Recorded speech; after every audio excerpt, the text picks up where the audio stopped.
All right, this is page H6, and I'm just going to review some things that we had already described. We had said on page H6 that the cells of our body need to break down food for energy to make ATP. We said that converting the energy in food into ATP molecules is a little bit like a change machine, where you stick a $5 bill or a $10 bill or a $50 bill into a change machine and out comes quarters. In this, in cellular respiration, you put in a sugar molecule or a fat molecule or a protein molecule, and what comes out are ATPs. That's the analogy. We said that our body prefers to use sugars, carbohydrates mostly, as a source of energy to make ATP. Secondarily, some fats, and least of all, even smaller amounts of proteins. So last time we talked about how our body uses fats and proteins for energy. Let's remind you by referring again to page H11. It won't hurt to review this again. This was the somewhat scary drawing on H11. Basically, carbohydrates, sugars, are the principal way that our body breaks down these carbs or sugars to make ATP. So in fact, when our body is using lipids, fats, or proteins, it basically has to convert them into sugars. And then it breaks them down as the same way as it would have if we had begun with a sugar. So we learned last time, in reviewing how fats are converted into sugars, that first of all, the fats in our body are stored principally in the form of triglycerides, as triglycerides in our fat cells. And the arrow, which points in both directions, indicates that it's reversible, that the triglycerides can be broken back apart into 3 fatty acids. And these fatty acids can be turned into a sugar called acetyl sugar. And it's just attached to a coenzyme called coenzyme A. All right, so it's reversible. Not only could sugars be turned into fats and converted into triglycerides, but triglycerides can be broken back out into fats and turned into acetyl sugars. Now, we did also point out in this diagram that whenever your body, for whatever reason, is breaking down fats at an increased rate, it not only converts the fatty acids into acetyl sugars, but it will even turn these acetyl sugars into something called ketoacids, because again, this is reversible as well. So anytime there's an increased breakdown of fats for whatever reason into sugars, it forms some ketoacids in the process. Last time we also reviewed how proteins are turned into sugars. Most of the proteins in our body are found in our muscle cells. And the proteins are first broken apart into amino acids. And then, in order to turn an amino acid into a sugar, you have to remove that part of the amino acid that contains nitrogen. Because sugars, like glucose, are made up of C6H12O6. They're made up of carbons and hydrogens and oxygens, but they don't contain nitrogen. Incidentally, fats are carbon, hydrogen, and oxygen. They don't have any nitrogen. But in the case of amino acids, you have to remove that nitrogen part of the molecule, which is called the amino group. So we learned that the amino group is removed from the amino acid, forming ammonia, NH3. Right? And that's what we wrote. The nitrogen is removed from the amino acid in the form of amino or ammonia. And the ammonia is converted in our liver into a waste product called urea. And that urea ultimately is excreted in our urine. And in fact, it is the major organic waste product that we excrete in our urine, which is exactly what I wrote right here. Now, after the amino group is removed from the amino acid, then obviously it's no longer called an amino acid, but it is still an acid. It's actually called a ketoacid. And that ketoacid can then therefore be turned into acetyl sugar. We showed this also on specifically page H7. Back on H7, we showed you this last time. On the top of H7, it says catabolism of proteins. The word catabolism means breakdown. And here we reminded you of the structure of an amino acid. Proteins are first broken apart into these amino acids. You'll recall that every amino acid consists of a carbon atom, with an amino group attached on one side, an acid group attached on the other side, a hydrogen attached here, and the rest of the molecule attached here. There are 20 types of amino acids that make up our proteins, and they differ as far as what's attached to the R position. So we said that if we're going to turn this amino acid into a sugar, we remove this amino group, right? The amino group is turned into ammonia, NH3, and then on our liver, the ammonia is turned into urea, and ultimately, eventually excreted in our urine. After the amino group is removed from the amino acid, it's called a ketoacid. So here in the diagram, we summarized proteins are first split apart into amino acids. The amino group is removed, forming ammonia and a ketoacid. Right? So we end up with ketoacids and ammonia.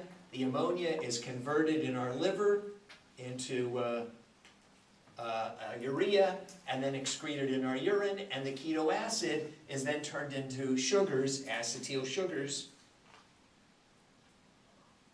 and then it can be broken apart as if it had started out as a sugar. Okay, so I have just reviewed with you what we summarized on this H11 drawing of how our body can use not only sugars as a source of energy to make ATP, but also fats and even proteins as a source of energy to make ATP. So the last thing we wanted to address, back on page H7, is we wanted to talk about first the theory behind the Atkins low-carbohydrate diet. Now, let me begin in terms of dieting, which is very, very common. I don't know how many books there are on diets. I don't know how many articles in every newspaper and magazine there are in diets. There's a lot of people who at least, if not are dieting, are talking about dieting.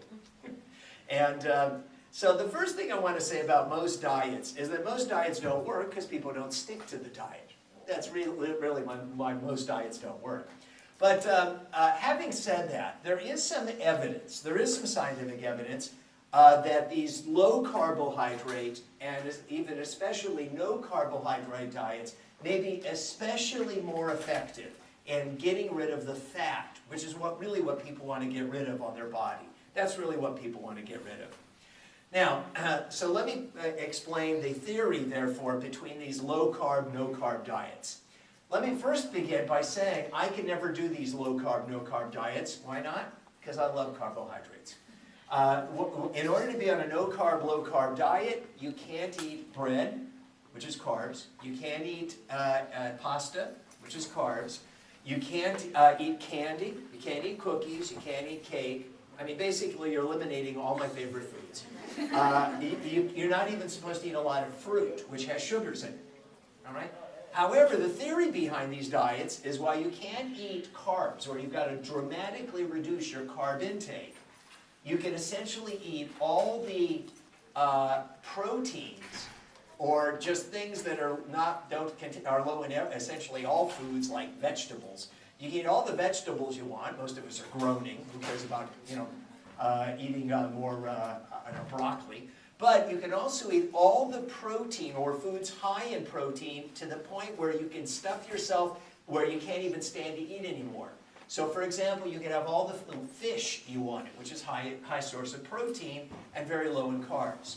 You can have all the lean chicken you wanted until you couldn't stand anymore and eat any more chicken. So you can eat all the proteins you want, and some of these diets even say you can eat plenty of fats. But one thing, not all of them say that, but one thing they say is you have to stop carbs or dramatically reduce carbs. Now, here's the theory behind it. What did I tell you on H11? What is your body going to prefer to use to break down as a food to make ATP? What's the favorite food? Carbs. So that means that as long as you're eating carbs, your body is always going to break down primarily carbs to make ATP. It's only going to break down small amounts of fats, okay, low amounts of fats, and even lesser amounts of protein. Let's imagine that, even though I'm not going to do this, let's imagine I went on a no-carb diet. All right, so beginning right now, I am absolutely not going to eat any carbohydrates whatsoever. No sugar, no pasta, no bread, no cookies, no cake, right? All my favorite foods. All right, so now we have stored in our liver about a 24-hour reserve supply of carbs in the form of glycogen. So even though I'm going to, beginning right now, not eat any carbs, I'm going to eat all the fish I want, all the meat I want, but I'm just not, all vegetables, but no carbs. My body is still going to be using carbs as a source of energy for the next 24 hours. Because I have about a 24-hour reserve supply of carbs stored as glycogen in my liver. Let's imagine it's 24 hours later, right? One day later, tomorrow, next day, the same time. So in 24 hours, I have depleted all the stored carbs in my liver, and I'm not eating any carbs.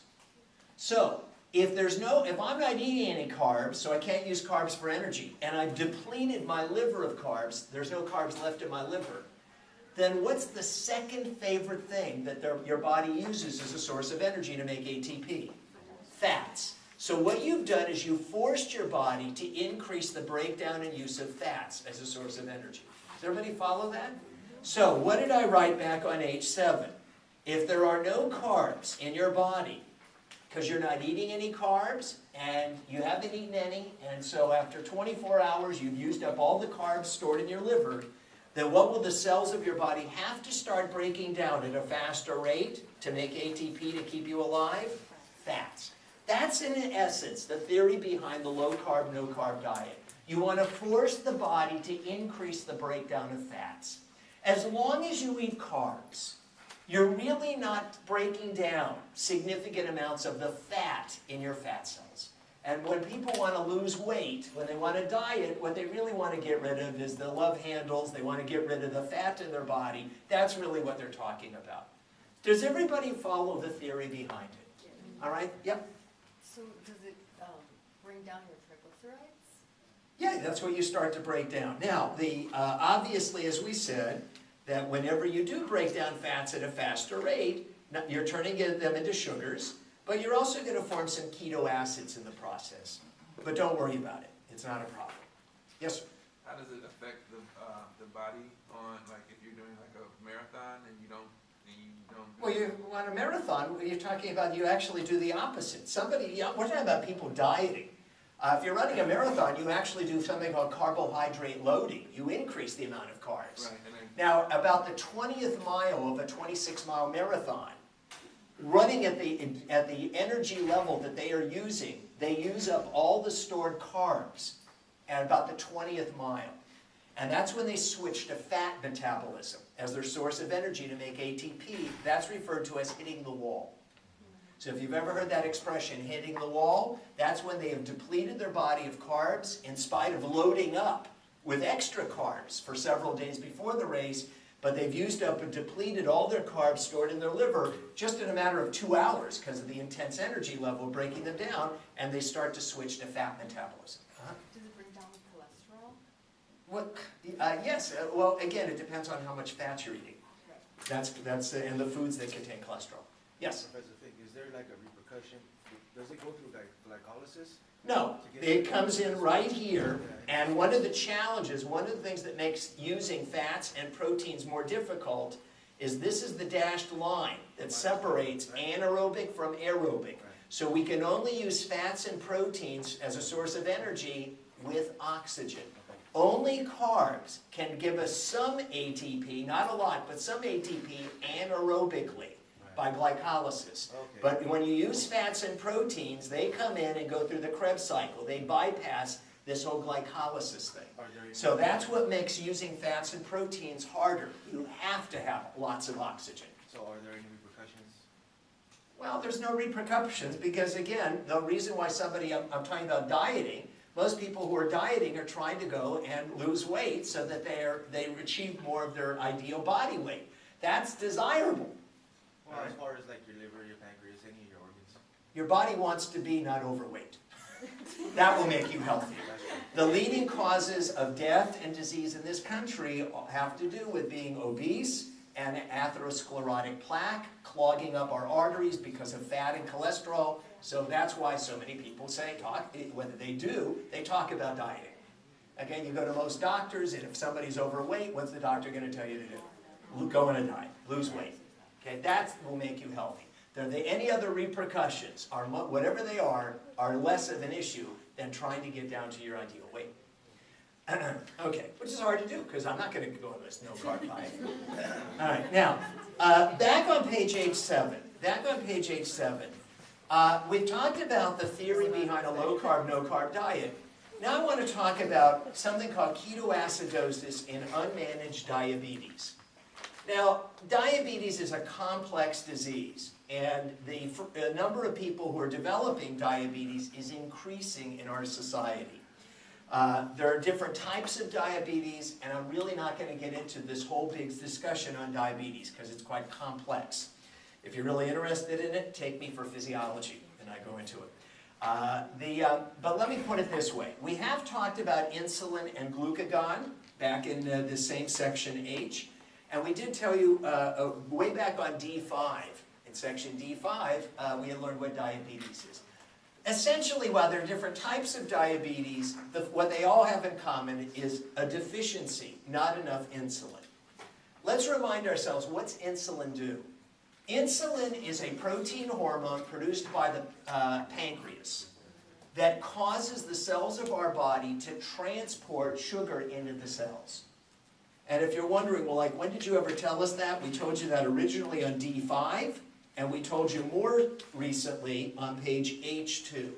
On H2, this is page H2, we said insulin is what causes glucose in the bloodstream to be transported into cells.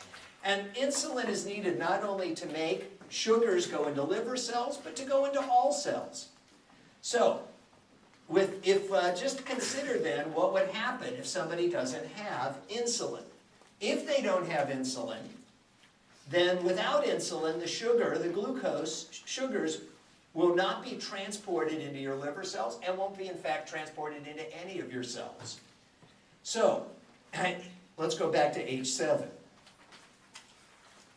So that's exactly what we wrote on H7. In diabetes, sugars, like glucose, that are in the bloodstream cannot be transported into cells.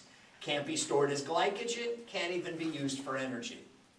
Now, if your cells are not able to use sugars for energy, then what will they have to speed up their use of as a source of energy to make ATP? Fats. So there's an increased breakdown of fats and proteins in diabetes because the cells are not able to use sugars as a source of energy. Think about this. That means that whatever sugars or carbs you're eating, they just accumulate in your bloodstream rather than being transported into the cells of your body. So people with diabetes have hyperglycemia. They have high levels of sugar in their bloodstream because the sugars are accumulating in their bloodstream rather than being transported into the cells. There is also, because they can't use sugars for energy, that causes an increased breakdown of fats and proteins for energy. Now, we have said that whenever the body breaks down fats and proteins at a faster rate than normal, that forms ketoacids. You'd say, when did you tell us that? On page H11. On H11, we've said that whenever your body is either breaking down fats at a faster rate, it forms ketoacids. And also when we're using proteins, we form ketoacids. So since we're not able to use sugars, and you might say that again, why can't we use sugars for energy? Because insulin is what causes sugars in our bloodstream to be transported into the cells of our body. So without the insulin, the sugars accumulate in our bloodstream, creating hyperglycemia, but they can't be used as a source of energy. So there's increased use of fats and proteins for energy, and that tends to form a lot of ketoacids. So this condition, as I wrote on H7, this increased use of fats and proteins for energy leads to something called ketoacidosis. Increased ketoacids, and we know the danger of increased levels of acids in our body is that it can cause denaturing, unraveling of the proteins in our body, leading to a loss of consciousness, coma, and death. So people who need insulin, If they don't take their insulin and they need it, that means they will die from, among other things, ketoacidosis, the buildup of keto acids. Yes? Would this be a result of not of doing the carb diet? No, no, we're talking about somebody who has No, I know, I'm diabetes. just saying, like, could that still happen because they're cutting out all the carbs? Yes, well, we did say that you do form keto acids when you're on a diet. I said don't worry about it. In the case of diabetes, I said do worry about it. So your question really for me is, why did I tell you that if you're on a no-carb diet and you form keto acids because you're breaking down fats and proteins at a faster rate, don't worry about it. But in the case of diabetes, when you form keto acids, you do need to worry about it. There's a number of reasons. First, reason number one, most of the people who are dieting are in reasonably good health. The people who do most of the dieting are people in their 20s and 30s. Why? Because they want to look good. They're trying to meet the right person. They want to look good. By the time you get older, you've given up. All right? So the people who are doing most of the dieting are in relatively good health. Okay, secondly, even when people are on these diets, and very few people really go on a strict no-carb diet, they may go on a low-carb diet. So that means they're still eating some carbs, they just reduced it.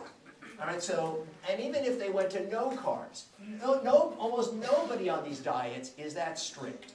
What is very common for people to do, and there's no problem with this, it is very common for people to have diet during the week so they can go off their diet on the weekend and enjoy Friday night and Saturday night, right? So that's very common, which means you're not really strictly on a no-carb diet if you go off it every weekend. Furthermore, even if it's the weekdays and you're supposed to be dieting, so if it happens to be that it's a Tuesday night, you're normally dieting, you don't have carbs that day, but it's your sister's birthday and there's a birthday cake, so you say, okay, but just a small slice of cake. The point is, people are not very strict on these diets, and the whole idea of a diet is that it's not forever, it's temporary until you lose the weight you want. And again, most people aren't strict on the diet and don't stay on it. On the other hand, so that's why I said don't have to worry about it. On the other hand, in diabetes, most people who have diabetes develop it later in life. They are not in necessarily good health. And it is a metabolic or biochemical disorder. It means they're not normal.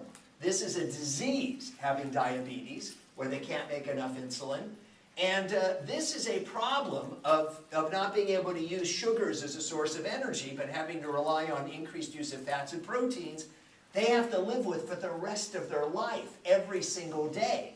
So this is a much more serious thing than temporarily going on a low-carb diet for a few weeks. This is a disease or a disorder for the rest of your life in somebody, again, where it's a disorder, a disease. Now, there's a number of questions that I know you should be thinking of right now. The first question you should be asking, or thinking, ready to ask me right now is this. I have just told you that people who have diabetes, because they don't have insulin, and they can't use sugars as a source of energy, they are breaking down fats and proteins at an increased level as a source of energy. So the first question some of you have is, then how come everybody with diabetes is fat, if they're using fats as a source of energy? First response, is everybody who has diabetes fat? No. Some of you probably know people with diabetes who are skinny. So not everybody who has diabetes is overweight. Secondly, even if they are fat, and you might say, well, if they're fat, then how could you say they're using fats as a source of energy? Remember, whether you're overweight or not depends upon the difference between how much food you take in and how much you burn. Even if you're burning fats as a source of energy, if you eat more food than you burn, you're still going to gain weight. Even if you are using fats as a source of energy. If your idea of lunch is 2 dozen donuts, a half a chicken, and a chocolate malt, then even if you're using breaking fats down as your source of energy to make ATP, you're still going to gain weight because your food intake exceeds the amount of food you're breaking down for energy, even if you are using fats as a source of energy. So that kind of is the first response as far as, not everybody is overweight who has diabetes, and even people who are, it doesn't mean they're not breaking down fats for energy, it's just that their food intake exceeds what they're burning. Does how they're Yes, but I'm not going to go into it. But your book covers it, so if you're really interested, you can read about it in your book. So, all right, so that's, so in summarizing on page H7. So on H7, here's what we talked about. We explained the theory behind the low-carb diets, and we explained the two big problems that develop in diabetes. What were the two big problems that develop in diabetes? Hyperglycemia, because the sugars that they're eating, the carbs that they're eating accumulate in their bloodstream, so the sugar levels get higher and higher and higher in their bloodstream, and they can't use those sugars as a source of energy because you need insulin to transport that sugar into the cells of our body. All cells, liver cells, muscle cells, all cells need insulin to make the sugar go in. So therefore, they break down increased amounts of fats and proteins, forming high levels of acids called ketoacids. This is known as ketoacidosis or ketosis. If you know of anybody who has diabetes, you know they're always checking their sugar levels and their keto acid levels or ketone body levels. That's what they're always checking. So, so in summarizing, the reason why I talked a little bit about how our body uses mostly carbs, some fats for energy, and small amounts of proteins is so that we can understand that our body, the cells of our body, do use all three types of food in breaking them down to release energy that is used to make this gasoline called ATP that powers the chemical processes of the cells of our body. If I had not explained what I tried to do in this diagram, I would not have been able to describe or explain the theory behind a low-carb, no-carb diet, nor would I have been able to explain some of the complications of diabetes, which is a very serious and common disorder found in this society. Okay, any questions on this? Yes? Another question that comes up in this regard is healthy people are more apt to get rid of this, the keto acids in their bodies? Yeah, because they're not, first of all, again, I said that most people who are dieting are in reasonably good health, not like somebody with diabetes. By definition, that's a disease. And secondly, most people who are on these diets, even a no-carb diet, are not that strict. They go off it on the weekend. They're not that strict. They'll have an occasional piece of cake or a slice of bread, but they're trying to watch. Somebody with diabetes has this disorder where they cannot use sugars at all every single day for the rest of their life. So they're going to be upon medication every day for the rest of their life to try to control this disorder. So it's far more serious forming keto acids as somebody with diabetes than it is who somebody is just temporarily dieting and reducing their carb intake.